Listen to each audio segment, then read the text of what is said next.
Hello students, welcome back to my channel. This is Neha Sharma and you are watching the Scholar Babe. आज हम करने वाले हैं हेत्वाभास और व्याप्ति, जो कि इंडियन लॉजिक के डिफ़िकल्ट कुछ टॉपिक्स हैं। और जो पिछले वीडियो थी, पिछला मैराथन था, उसमें हमने 80% इंडियन लॉजिक सिर्फ 30 मिनट में कवर किया था। तो आज मैं कोशिश करूंगी जितनी आसानी से आपको ये दो चीज़ें समझा पाऊँ मैं समझाऊंगी। आपने एक नोटबुक, एक पेन अपने साथ रखना है। जो मैं चीज़ें बताऊंगी आपने उसको नोट डाउन करते जाना है। और फिर अगर आपको तब भी कोई प्रॉब्लम है, आप मुझे टेलीग्राम चैनल पे जो है वो टेक्स्ट कर सकते हैं। उसका लिंक मैं आपको डिस्क्रिप्शन में दे दूंगी, ठीक है। बाकी इस चैनल को सब्सक्राइब ज़रूर करिएगा। तो चलिए स्टार्ट करते हैं। देखिए, जो वेस्टर्न सिलोजिज्म है उसमें 3 टर्म्स बहुत मेन आती हैं, जैसे कि middle term, major term and minor term. लेकिन इंडियन लॉजिक में इनका नाम कुछ और है। मिडल टर्म को हम कहते हैं हेतु, माइनर टर्म को हम कहते हैं पक्ष और मेजर टर्म को हम कहते हैं साध्य। अब मैं आपको एक एग्जाम्पल दूंगी, उसमें हमने ये तीनों टर्म्स ढूंढनी है, ठीक है। तो ये है कि if we see smoke in a hill we assume that there must be fire. अगर कोई एक पहाड़ी है जहाँ से आपको धुआं उठता हुआ दिख रहा है, तो हम क्या अंदाज़ा लगा लेंगे कि वहाँ पे आग लगी हुई है। ये अंदाज़ा आपने क्यों लगाया, कैसे लगाया, अब वो हम जानेंगे, ठीक है। तो पहाड़ी है, उसके पीछे आग लगी है। आपको आग लगती हुई नहीं दिखी है, आपको आग नहीं दिख रही, आपको सिर्फ धुआं आता दिख रहा है पहाड़ी से। तो आपने अंदाज़ा लगाया कि वहाँ पे आग लगी है। क्यों लगाया अंदाज़ा? क्योंकि धुआं दिख रहा है। क्या दिख रहा है? धुआं रीजन है। धुएं की वजह से हमें लग रहा है कि वहां पे आग लगी है। तो धुआं क्या हो जाएगा? हेतु, रीजन, मिडल टर्म, ठीक है। अब जो मिडल टर्म का घर है, धुआं कहाँ से निकल रहा है? पहाड़ी से निकल रहा है। धुएं का घर क्या है? पहाड़ी है। तो धुएं का घर यानी मिडल टर्म का जो घर होता है उसे हम कहते हैं माइनर टर्म यानी कि पक्ष, ठीक है। अब तीसरी क्या टर्म बची? फायर। तो फायर क्या हो गया? फायर हो गया मेजर टर्म यानी कि साध्य। अब हम देखेंगे कि व्याप्ति क्या होता है। तो देखिए, व्याप्ति क्या होता है? इनवेरिएबल कॉनकॉमिटेंस। इसका मतलब मैं आपको समझाती हूँ। ये सिर्फ 2 वर्ड्स आपने लिखना है, क्योंकि ऐसे ही पूछ लिया जाता है कि invariable concomitance between middle term and major term is what. तो व्याप्ति, इनवेरिएबल कॉनकॉमिटेंस का मतलब है कि आपने एक मिडल टर्म लेनी है, एक लेनी है आपने मेजर टर्म। इन दोनों के बीच में जब अनकंडीशनल रिश्ता होगा, अनकंडीशनल प्यार होगा, तो उसे हम क्या कहते हैं? उसे हम कहते हैं व्याप्ति। यानी कि जहाँ जहाँ भी धुआं होगा वहाँ वहाँ आग होगी। क्या आपको धुआं दिख रहा है? ऐसा हो सकता है कि ऐसे ही धुआं दिखे और वहाँ पे आग ही ना हो? ऐसा नहीं हो सकता। तो जहाँ जहाँ आपको धुआं दिखेगा वहाँ वहाँ आग होगी। इसका मतलब है इसका रिश्ता कैसा है? अनकंडीशनल है। धुएं की तरफ से अनकंडीशनल रिश्ता है फायर के साथ। फायर की तरफ से है अनकंडीशनल या नहीं वो हम आगे देखते हैं, पर धुएं की तरफ से तो अनकंडीशनल रिश्ता है। किसके साथ? फायर के साथ। तो ये मिडिल टर्म का रिश्ता कैसा है? अनकंडीशनल है मेजर टर्म के साथ। तो ये क्या हो गया? ये हो गया व्याप्ति। लेकिन जब ये रिश्ता अनकंडीशनल नहीं होगा और सिर्फ मेजर टर्म के साथ रिलेटेड होगा, तो उसे हम कहेंगे उपाधि। कैसे? क्या अब धुएं की तरफ से तो अनकंडीशनल रिश्ता है, क्या फायर की तरफ से अनकंडीशनल रिश्ता है? धुएं के लिए नहीं है। आप किचन में जाते हैं, आपने गैस जला ली, वहाँ पे आग तो जल रही है, लेकिन क्या वहाँ पे धुआं है? नहीं है। तो जहाँ पे ये कंडीशन लग जाती है, जहाँ पे ये रिश्ता अनकंडीशनल नहीं रहता है, उसे हम कहते हैं उपाधि। यानी कि जहाँ जहाँ धुआं है वहाँ वहाँ आग होगी, ये तो व्याप्ति है, ये अनकंडीशनल रिश्ता है। लेकिन फायर जहाँ जहाँ होगी, क्या वहाँ वहाँ धुआं होगा? नहीं। तो ये क्या हो गया? ये हो गया उपाधि। और आपने ध्यान रखना है कि व्याप्ति में मिडिल टर्म का मेजर टर्म के साथ अनकंडीशनल रिश्ता होता है, लेकिन उपाधि में it is only related to major term only. इतना आप समझ गए? अब हम देखेंगे व्याप्ति के 2 आगे प्रकार। व्याप्ति होती है 2 प्रकार की, एक होता है समव्याप्ति, एक होता है असमव्याप्ति। समव्याप्ति क्या होता है? समव्याप्ति होता है इक्वल एक्सटेंशन की टर्म्स के बीच में। अब मैं आपको इसका मतलब समझाती हूँ, जो हिंदी मीडियम वाले हैं। इक्वल एक्सटेंशन की टर्म्स के बीच में से मेरा मतलब है कि 2 टर्म्स होंगी, उनका आपस में अनकंडीशनल रिश्ता होगा। एक की तरफ से भी अनकंडीशनल, दूसरी की तरफ से भी अनकंडीशनल। ऊपर धुएं की तरफ से तो अनकंडीशनल था, लेकिन फायर की तरफ से अनकंडीशनल नहीं था। तो वहाँ एक तरफा प्यार चल रहा था। जहाँ 2 तरफा प्यार होगा एक टर्म की तरफ से भी अनकंडीशनल है, दूसरी की तरफ से भी अनकंडीशनल है, दोनों इक्वल एक्सटेंशन की टर्म्स हैं, तो वो हो जाएगा समव्याप्ति। कैसे? Whatever is nameable is knowable, whatever is knowable is nameable। अब आप बताइए सच है कि नहीं है? जो भी चीज़ें knowable हैं, जिसको हम जानते हैं, उसको हम कोई ना कोई नाम दे सकते हैं, और जिन जिन चीज़ों को भी हमने कोई ना कोई नाम दिया है वो उसे हम जानते हैं। जिस चीज़ को आप जानते ही नहीं है उसे आप नाम कैसे देंगे, है ना? तो वही बात है, whatever is nameable is knowable and is knowable is nameable. ठीक है, ये आपने एग्जाम्पल भी याद रखना है। समटाइम तो ये एग्जाम्पल उठा के पूछ लेते हैं और आपको पूछने की ये बताइए ये किसका एग्जाम्पल है, ये समव्याप्ति है, असमव्याप्ति है, ये क्या है? ठीक है, तो ये है समव्याप्ति, क्योंकि इसमें दोनों की तरफ से अनकंडीशनल है रिश्ता। ठीक है, अब असमव्याप्ति क्या होता है? जो अनइक्वल एक्सटेंशन की टर्म्स के बीच में होता है। जैसे कि मैंने आपको ऊपर बताया, फायर की तरफ से अनकंडीशनल नहीं है, लेकिन धुएं की तरफ से अनकंडीशनल है। तो यहाँ पे एक की तरफ से तो अनकंडीशनल है, दूसरे की तरफ से अनकंडीशनल नहीं है, कंडीशनल है दूसरे की तरफ से, उपाधि है दूसरे की तरफ से। तो ये क्या हो जाएगा? ये हो जाएगा असमव्याप्ति, जिसमें दोनों की तरफ से इक्वल नहीं है। ठीक है, इतना आपने पढ़ लिया। अब आपको एक और इम्पॉर्टेंट चीज़ बताती हूँ कि जो हमारा वेस्टर्न सिलोजिज्म है वो दो तरफा चलता है। एक तो चलता है वो यूनिवर्सल से पर्टिकुलर, यानी ऑल से ऑल टू, क्या बोलते हैं नीचे, यूनिवर्सल से पर्टिकुलर, जैसे कि all man are mortal, Ram is a man, so Ram is mortal. तो ऊपर से नीचे की तरफ आ रहा है, ऑल से वन की तरफ आ रहा है। ठीक है, सम की तरफ आ रहा है। जो वन से ऑल की तरफ जाए वो भी वेस्टर्न सिलोजिज्म में चलता है, particular to universal, universal to particular, deductive and inductive. ठीक है, लेकिन इंडियन लॉजिक के अकॉर्डिंग जो है वो पर्टिकुलर टू पर्टिकुलर सिस्टम चलता है थ्रू यूनिवर्सल। कैसे? मैंने आपको पिछले लेक्चर में पढ़ाया था फुन, पी से प्रतिज्ञा, एच से हेतु, यू से यूनिवर्सल, यानी कि यूनिवर्सल एग्जाम्पल देना था आपने, फिर था उपनाय, फिर था निगमन यानी कि स्थापना। ठीक है, तो ये 5 मैंने टर्म्स आपको पिछले लेक्चर में करवाई थी। तो वो पर्टिकुलर, पी से प्रतिज्ञा, वो पर्टिकुलर से लास्ट में निगमन पर्टिकुलर, और बीच में हमने यूनिवर्सल एग्जाम्पल दिया था। तो इंडियन लॉजिक चलता है particular to particular through universal. ठीक है, अगर आपसे सवाल पूछा जाएगा एग्जाम में, अगर आपको अभी भी समझ नहीं आया तो रिपीट करके लेक्चर देखें। ठीक है, अब देखिए वैलिड मिडिल टर्म कब होती है। वैलिड मिडिल टर्म के 5 कैरेक्टरिस्टिक्स होती हैं, और ये 5 कैरेक्टरिस्टिक्स आपने अभी याद रखनी है हेत्वाभास को अच्छे से समझने के लिए। ठीक है, सबसे पहले middle term must be present in the minor term. Middle term का घर कहाँ है? मैंने आपको बताया था माइनर टर्म। तो मिडिल टर्म को माइनर टर्म में प्रेजेंट होना होगा। जब ये मिडिल टर्म माइनर टर्म में प्रेजेंट होगी तो इसे हम कहते हैं पक्ष धर्मता। माइनर टर्म को क्या कहते हैं? पक्ष धर्मता, मतलब मिडिल टर्म को माइनर टर्म में प्रेजेंट होना होगा। ठीक है, ये क्या है? पहली कैरेक्टरिस्टिक है। दूसरी क्या है? It must be present in the all positive instances in which the major term is present। ये उन सभी सकारात्मक उदाहरणों में मौजूद होना चाहिए जिसमें मेजर टर्म जो है वो मौजूद है, तब हम इसे कहेंगे सपक्ष सत्व। कैसे? अब धुआं उस किचन में होना चाहिए जहाँ पे आग लगी है, जहाँ पे हमने अंगीठी जलाई हुई है, आग लगी है, लकड़ियाँ जल रही है और किचन में हमने ये आग जलाई हुई है, तो वहाँ पे धुआं होना चाहिए, यानी धुआं क्या है? Middle term. तो जहाँ जहाँ भी पॉजिटिव इंस्टेंसेस होंगे, जहाँ जहाँ भी मतलब आग की हमें उपस्थिति दिखेगी कि हमने जो है वो मतलब लकड़ियाँ लगाई हुई हैं, किचन में है या फिर कहीं और, तो वहाँ पे धुएं को होना चाहिए। ये कौन कहता है? ये कहता है सपक्ष सत्व। आपने इसमें सिर्फ कीवर्ड याद रखना है, पॉजिटिव इंस्टेंसेस, कि जहाँ जहाँ भी मेजर टर्म जो है वो प्रेजेंट होगी पॉजिटिव इंस्टेंसेस में, वहाँ वहाँ मिडिल टर्म को भी प्रेजेंट होना होगा। इसको क्या कहेंगे? सपक्ष सत्व। ये वर्ड भी आपने मेन कीवर्ड यहाँ पे रखना है। तीसरी कंडीशन है, तीसरी कैरेक्टरिस्टिक है, इसको एब्सेंट होना होगा उन सभी नेगेटिव इंस्टेंसेस में, एग्जाम्पल में, जहाँ जहाँ मेजर टर्म एब्सेंट होगी।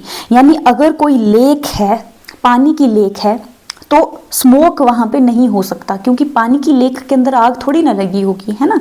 तो मिडिल टर्म को वहाँ वहाँ एब्सेंट होना होगा जहाँ जहाँ पे मेजर टर्म एग्जिस्ट नहीं कर सकती। आपने सिर्फ जो मैं लाइंस बता रही हूँ आपने वो लिखनी है, ठीक है। पहली characteristic, it must be present in minor term, तो हम इसको कहेंगे पक्ष धर्मता। दूसरा, it must be present in all positive instances in which the major term is present, तो ये हम कहेंगे सपक्ष सत्व। It must be absent in all negative instances in which the major term is absent, तो इसको हम क्या कहेंगे विपक्ष सत्व। क्या कहेंगे विपक्ष सत्व, ठीक है। फोर्थ क्या आ जाता है, it must be middle term should always be in accordance with major term. It must be non incompatible with the minor term. ये आपने जो मैं ये इंग्लिश में चीज़ें बोल रही हूँ आपने ये लिख लेनी है, बाकी मतलब आपने इसका समझना है जो मैं आपको भी समझाऊंगी। इसको हम कहते हैं अबाधित। अबाधित में क्या होता है, it must not prove the coolness of fire. Fire है तो गर्म होगी, फायर को जब आप कूल बोल रहे हैं तो ये तो हो गया ना कि बिल्कुल टोटली ऑपोजिट चीज़ होगी। ये आग कोई ठंडी थोड़ी हो सकती है, लेकिन जब मिडिल टर्म जो है वो मेजर टर्म, जब मिडिल टर्म फायर को कूल कहे, मिडिल टर्म फायर को कूल प्रूव कर दे, तो ये हो जाएगा अबाधित। यानी कि मिडिल टर्म को हमेशा in accordance with major term रहना है। अगर वो नहीं रहती है तो उसे हम कहेंगे अबाधित। मिडिल टर्म को प्रूव करना है कि मेजर टर्म जो है, अगर मेजर टर्म फायर है तो मिडिल टर्म को ये प्रूव करना है कि वो गर्म है, ये नहीं कि फायर ठंडी है। अगर उसने ठंडा प्रूव कर दिया उसको तो वो हो जाएगा अबाधित, ठीक है। पांचवी कैरेक्टरिस्टिक क्या है, it must be qualified by the absence of counter acting reasons which lead to a contradictory conclusion. इसमें हमने देखना है इसको हम कहते हैं अविरुद्ध। अविरुद्ध क्या होता है कि अगर जैसे इसका एग्जाम्पल है एक कि sound is eternal because it is produced.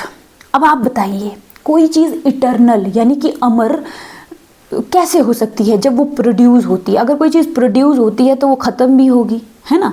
तो ये टोटली ऑपोजिट हो गया। तो यही है कि the fact of being caused should not be used to prove the eternity of sound. अगर कोई चीज़ होती है, प्रोड्यूस होती है, तो उसका ख़त्म होना भी निश्चित है। अगर आप पैदा हुए हैं तो आप मरेंगे ही मरेंगे। तो अगर कोई चीज़ प्रोड्यूस हुई है तो वो इटर्नल नहीं हो सकती, ठीक है। तो आप साउंड को इटर्नल बोल रहे हैं क्योंकि ये प्रोड्यूस हुई है, ये कैसी बात है। तो ये कॉन्ट्राडिक्टरी चीज़ नहीं होना चाहिए। Air is heavy because it is empty, तो एयर हैवी है तो एम्प्टी कैसे हो सकती है। मतलब यही ना, ये टोटली कॉन्ट्राडिक्टरी शब्दों का प्रयोग जब हम यहाँ पे करते हैं तो इसे हम कहते हैं विरुद्ध।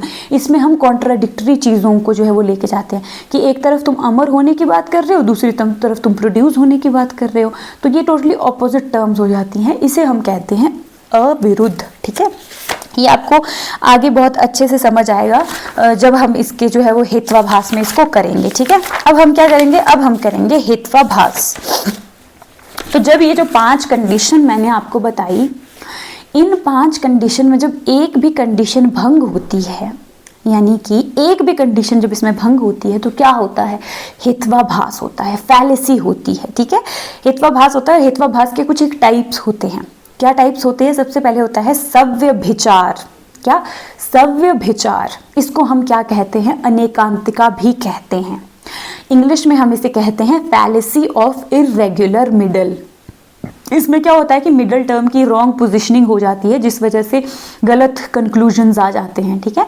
तो पहला टाइप क्या हो गया, सव्यभिचार अनेकांतिका, जिसको हम कहते हैं फैलेसी ऑफ इर्रेगुलर मिडल। दूसरा क्या हो गया, दूसरा हो गया असिद्ध। असिद्ध मतलब साध्य समा, इसको हम साध्य समा भी कहते हैं असिद्ध को। इंग्लिश में हम कहते हैं अनप्रूव्ड मिडल। तीसरा क्या होगा, तीसरा हो गया सत प्रतिपक्ष या सत प्रतिपाका भी हम इसको कहते हैं। इसको हम प्रकरण समा भी कहते हैं। क्या, प्रकरण समा। इसमें से कोई भी शब्द पूछ लिया जाता है आपको सब पता होने चाहिए। इंग्लिश में इसे कहते हैं इनफेरेंशियली कॉन्ट्राडिक्टेड मिडल। चौथा आपका आता है विरुद्ध यानी कॉन्ट्राडिक्टरी मिडल। पांचवा आता है आपका बाधित, जो मैंने पीछे पढ़ाया, यानी नॉन इन्फरेंशियली कॉन्ट्राडिक्टेड मिडल। तो आपने ये शब्द लिख देने हैं, उसके आगे हिंदी में उसका और क्या नाम है वो लिख देना है, और इंग्लिश में उसे क्या कहते हैं वो भी लिख देना है। कई बार तो यहीं से सवाल पूछ लिया जाता है कि what is fallacy of irregular middle. तो आपको पता होना चाहिए सव्य विचार प्रकरण सव्य विचार अनेकांतिका, ठीक है, पता होना चाहिए आपको। अब हम सबसे पहले करेंगे सव्य विचार। सव्य विचार में क्या होता है कि मिडल टर्म की रॉन्ग पोजीशनिंग हो जाती है, गलत पोजीशनिंग हो जाती है, जिस वजह से डिफरेंट गलत कंक्लूजन्स जो हैं वो उससे निकल के आ जाते हैं। इसके तीन टाइप हैं आगे। एक है साधारण, एक है असाधारण, एक है अनुपसंहारी, ऐसा कुछ कहते हैं इसको, अनुपसंहारी जो भी कहते हैं आप इसको देख लीजिए, अनुपसंहारी है वैसे तो एक होता है साधारण, एक असाधारण, एक होता है अनुपसंहारी। और ये होता क्या है ये मैं आपको बताती हूँ। सबसे पहले साधारण में क्या होता है कि मिडिल टर्म बहुत ज़्यादा वाइड हो जाती है, इतनी वाइड हो जाती है कि वो पॉजिटिव इंस्टेंसेस में भी प्रेजेंट हो जाती है और वो नेगेटिव इंस्टेंसेस में भी प्रेजेंट हो जाती है। पीछे मैंने आपको पढ़ाया कि मिडिल टर्म को उन सब पॉजिटिव इंस्टेंसेस में प्रेजेंट होना है जहां मेजर टर्म प्रेजेंट है, और उन सब नेगेटिव इंस्टेंसेस में एब्सेंट होना है जहां मेजर टर्म एब्सेंट है। लेकिन साधारण में मिडिल टर्म इतनी वाइड हो जाती है कि वो दोनों में प्रेजेंट हो जाती है, पॉजिटिव में तो होती ही होती है, नेगेटिव में भी प्रेजेंट हो जाती है। अब हम इसका एग्जाम्पल देखेंगे। आपने एग्जाम्पल ये वर्ड टू वर्ड याद रखने हैं कि कौन किसका एग्जाम्पल है, क्योंकि डायरेक्ट यही पेपर में आ जाता है, ठीक है। Hill has fire because it is knowable. अब हिल क्या है? हिल है हमारा माइनर टर्म, फायर क्या है? मेजर टर्म, और नोएबल क्या हो गया इसमें? नोएबल हो गया हमारा मिडल टर्म। तो क्या hill has fire because it is knowable? तो अब आप मेरे को बताइए कि नोएबल फायरी और नॉन फायरी दोनों ऑब्जेक्ट्स में प्रेजेंट नहीं है। क्या नोएबल सिर्फ फायरी चीजें हैं? क्या नॉन फायरी चीजें जो है वो नोएबल नहीं है? हैं। तो इसमें ये तो रीजन ही गलत है ना कि हिल में आग लगी हुई है क्योंकि वो नोएबल है, क्योंकि हम उसे जानते हैं। ये रीजन है क्या वहां पे आग लगने का? नहीं है ये रीजन। तो नोएबल क्या फायरी और नॉन फायरी दोनों चीजें नहीं होती हैं? होती हैं। तो आपने क्या है, आपने कहना है कि मिडिल टर्म ज्यादा वाइड है, इसमें बहुत ज़्यादा वाइड है, इसीलिए जो है ये क्या है, साधारण का एग्जाम्पल है। और ये एग्जाम्पल आपने याद रखना है बस, hill has fire because it is knowable. जहाँ ये एग्जाम्पल दिख गया मतलब ये है साधारण का, मतलब ये है किसका? आपका अनेकांतिका, सव्यभिचार, ठीक है, ये आपने याद रखना है। अब दूसरा इसका टाइप आता है असाधारण। इसमें मिडिल टर्म हो जाती है बहुत ही नैरो, इतनी नैरो हो जाती है कि ये सिर्फ और सिर्फ आपकी माइनर टर्म के साथ बिलोंग करती है, मेजर टर्म के साथ इसका कोई रिश्ता ही नहीं बचता है। कैसे? जैसे कि sound is eternal because it is Audible. अब आप मेरे को बताएं, जो साउंड है वो है इसमें माइनर टर्म, ठीक है। साउंड क्या है? माइनर टर्म है, इटर्नल मेजर टर्म है, और ऑडिबल क्या है? मिडल टर्म है, ठीक है। तो जो ऑडिबल है वो किसके साथ रिलेटेड है? यहाँ पे साउंड के साथ। साउंड ऑडिबल होती है, लेकिन साउंड इज इटर्नल। साउंड क्या है? इटर्नल है, क्योंकि ये क्या है? ऑडिबल। क्या इटर्नल और ऑडिबल का आपस में कोई रिश्ता है? नहीं है। लेकिन साउंड और ऑडिबल का रिश्ता है। तो इसमें मिडल टर्म किसके साथ रिलेटेड है? ओनली माइनर टर्म के साथ, मेजर टर्म से कोई रिश्ता ही नहीं है इसका। तो ये क्या हो गया? ये हो गया असाधारण। साधारण जिसमें मिडिल टर्म बहुत वाइड है, असाधारण जिसमें मिडिल टर्म बहुत नैरो है। आपने एग्जाम्पल्स याद रखने हैं क्योंकि डायरेक्टली यही पूछ लिए जाते हैं।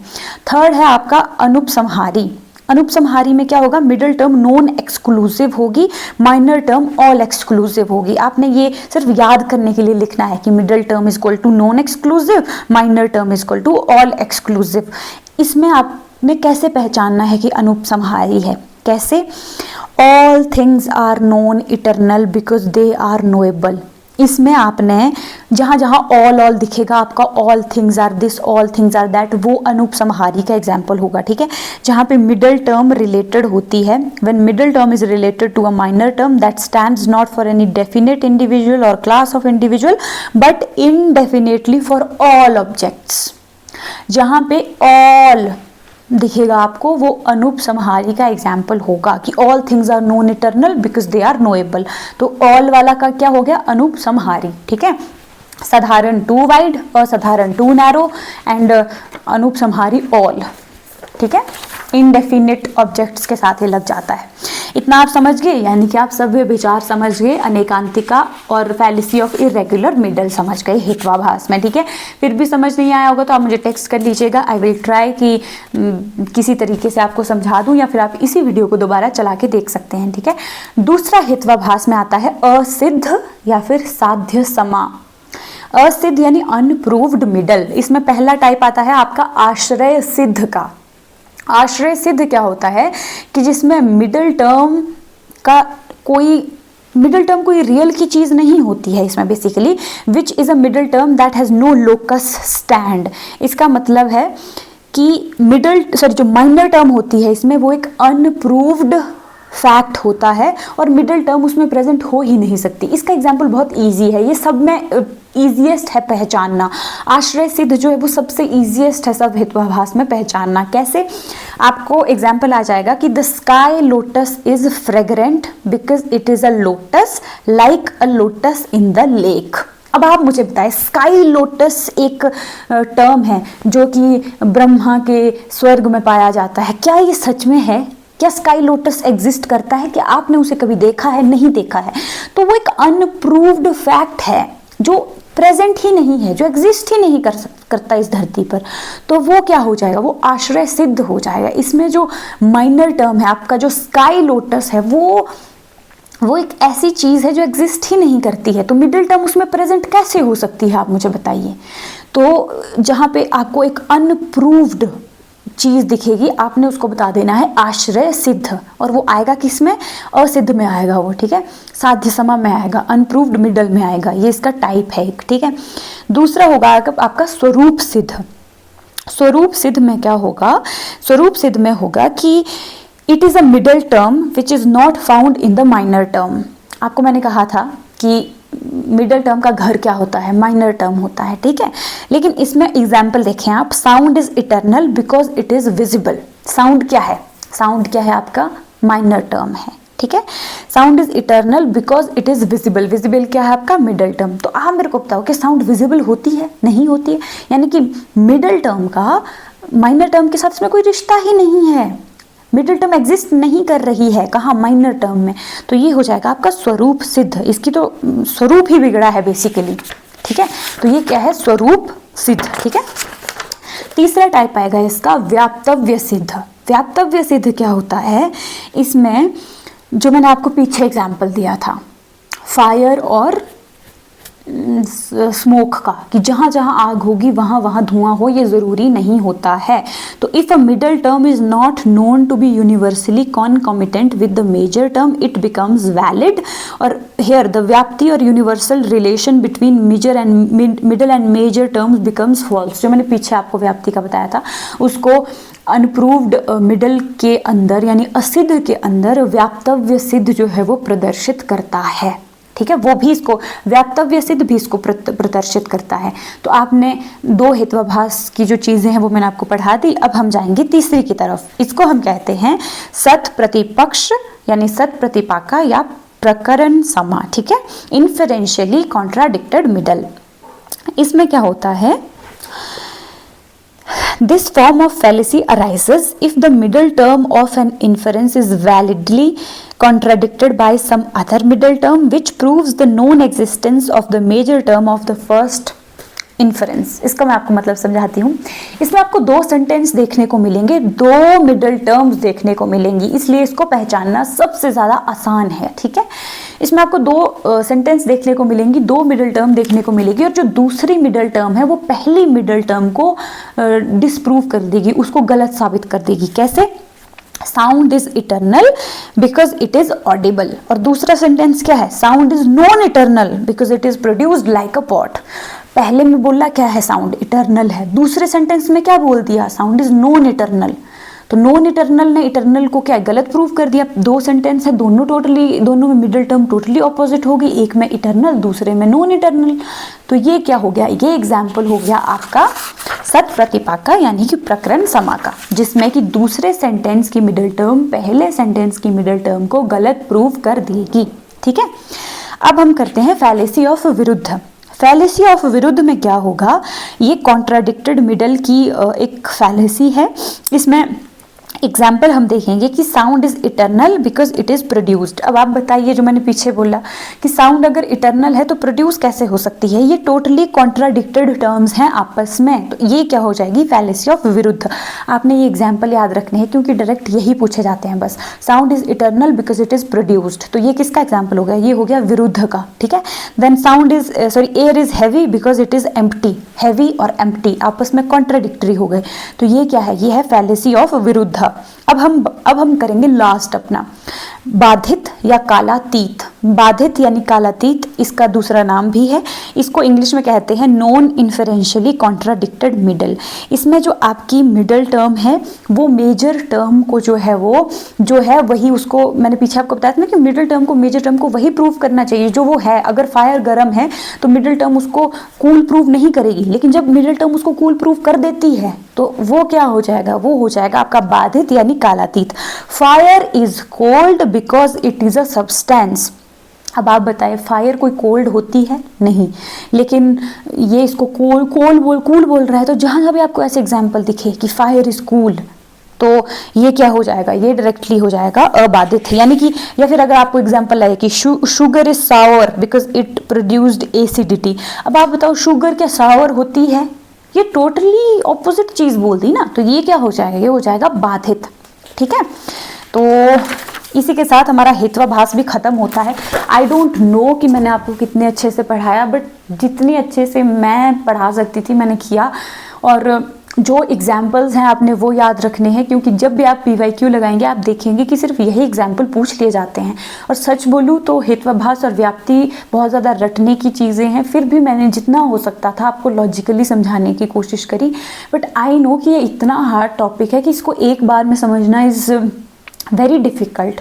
अगर आपको समझ आएगा बहुत अच्छी बात है, वरना आप वीडियो को दोबारा देखें, या तो फिर तीसरी बार आप मुझे टेलीग्राम पे टेक्स्ट कर दें, एंड आई विल ट्राई कि मैं वहाँ पे आपको वो चीज़ें वर्बली भी बता दूँगी, वॉइस मैसेजेस पे ही बता दूँगी कि इसका क्या मतलब है, इसका क्या मतलब है, ओके। एंड आई होप कि आपको समझ आया हो, और नोटिफिकेशंस के लिए आप जो है चैनल सब्सक्राइब करें, आगे की वीडियोज़ के लिए सब्सक्राइब करें, and thank you so much.